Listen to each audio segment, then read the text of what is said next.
ઉમરા police સ્ટેશનની હદ વિસ્તારમાં 40 લાખની ચોરીની ઘટના સામે આવી હતી, જેમાં પોલીસે આરોપીની ધરપકડ કરી આરોપી પાસેથી 72 લાખથી વધુનો મુદ્દામાલ પોલીસે જપ્ત કર્યો છે।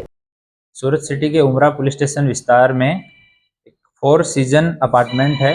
वहाँ से सुबह इन्फॉर्मेशन मिली 11 बजे के आसपास कि उनके घर का जो नौकर है वो घर में चोरी करके चला गया है।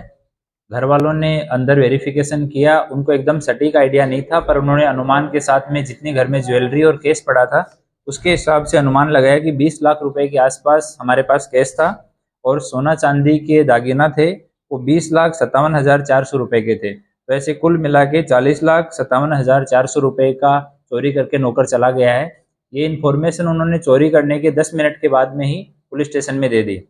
उसके बाद में नौकर का एड्रेस वेरीफाई किया गया तो ये देवेंद्र कुमार रॉय है। ये मधुबनी बिहार का रहने वाला है और अभी पिछले 3 महीने से इस परिवार के साथ में ये हाउस हेल्प तरीके काम कर रहा था, लेकिन ये परिवार के साथ 10 साल से जुड़ा हुआ था। बीच में काम किया, फिर दूसरी जगह चला गया, फिर वापस आ गया, फिर चला गया और अभी ये तीसरी बार इस परिवार के साथ में काम कर रहा था, जहाँ पे 2 बुजुर्ग इस अपार्टमेंट में रह रहे थे। उनकी सेवा के लिए 2 नौकर रखे हुए थे।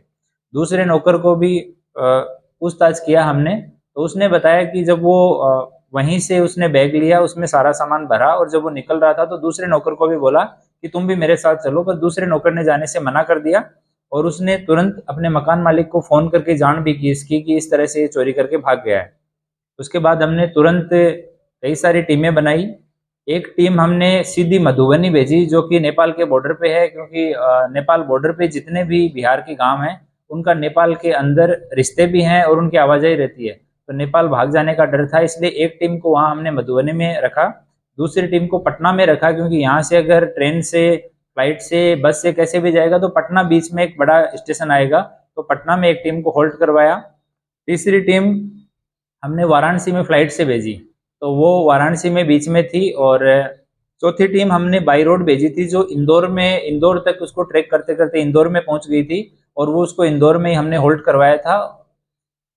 5वीं टीम है वो हमारे सूरत शहर में ही अलग अलग सीसीटीवी देखना, अलग अलग लोगों से पूछताछ करना, इस तरह से 5 टीमें कंटिन्यूस पे काम कर रही थी। और हमारी क्राइम ब्रांच की टीम और लोकल एलसीबी और डी स्टाफ की टीम, ये सारे टेक्निकल सर्विलेंस इस सब काम में लगे हुए थे और कंटिन्यू ये 5 टीम को अपना इनपुट दे रहे थे। तो बाद में ये सब काम चल रहा था कंटिन्यू 2 दिन तक। तो हमारे उमरा पुलिस स्टेशन के हेड कांस्टेबल अमित भाई, भूपत भाई, हेड कांस्टेबल नितेश भाई, जगसी भाई और पुलिस कांस्टेबल शुभम भाई, रमेश भाई, ये तीनों पलसाना और उसके आसपास के जितने भी ट्रैवल्स वाले चलते हैं उनके वेरिफिकेशन के लिए उधर घूम रहे थे, सीसीटीवी फुटेज देख रहे थे। तो वहाँ उनको इन्फॉर्मेशन मिली कि एक बस में ये लोग यहाँ से बैठ के गए हैं और वो बस एमपी तक, रीवा तक जाने वाली है। तो तुरंत बस का कांटेक्ट किया गया और सुबह 5 बजे हमने रीवा एसपी साहब के साथ में और वहाँ पे सिविल लाइन पुलिस स्टेशन के पीआई के साथ में बात की और उनकी टीम के साथ मिलके इनको बस से उतारा गया और वहाँ रीवा पुलिस स्टेशन ले जाया गया, रीवा डिस्ट्रिक्ट में।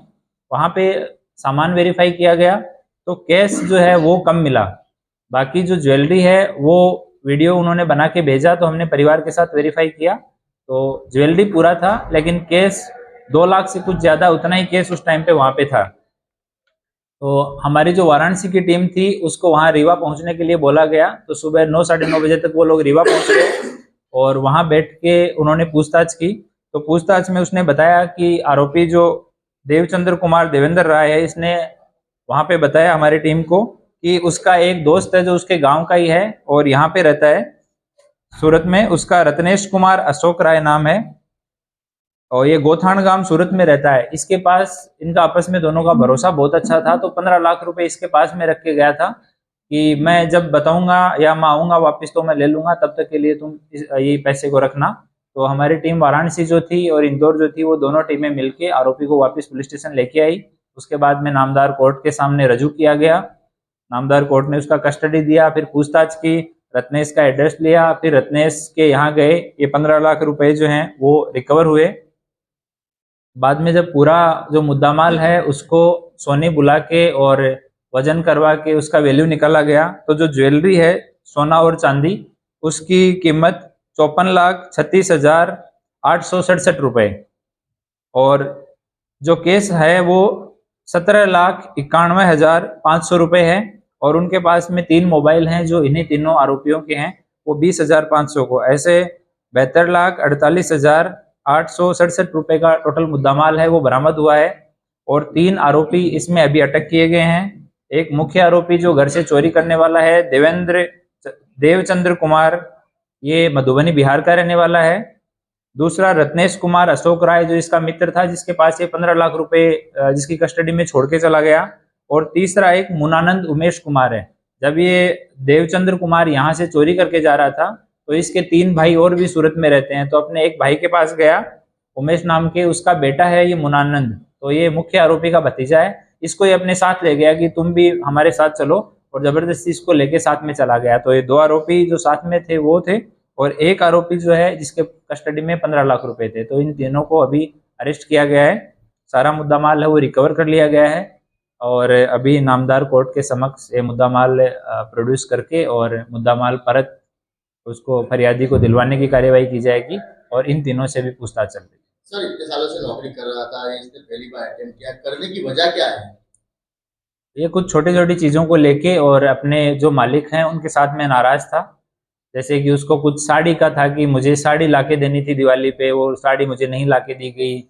मेरे कुछ भाई का दांत खराब हो गया था, वो दांत मालिक को मैंने बोला था, तो कभी जाने अनजाने में उन्होंने हाँ बोल दिया होगा कि दांत लगवा देंगे, बाद में वो दांत वो टाइम पे नहीं लगवा पाए, तो मन ही मन उन चीज़ों को लेके गुस्सा था। उसको कभी इसने मालिक के सामने वापस कम्युनिकेट नहीं किया कि मैं इस बात से आपसे नाराज हूँ, और उस चीज़ को मन में लेके बैठा रहा और उस गुस्से की वजह से ये इसने ये चोरी का अटेम्प्ट किया।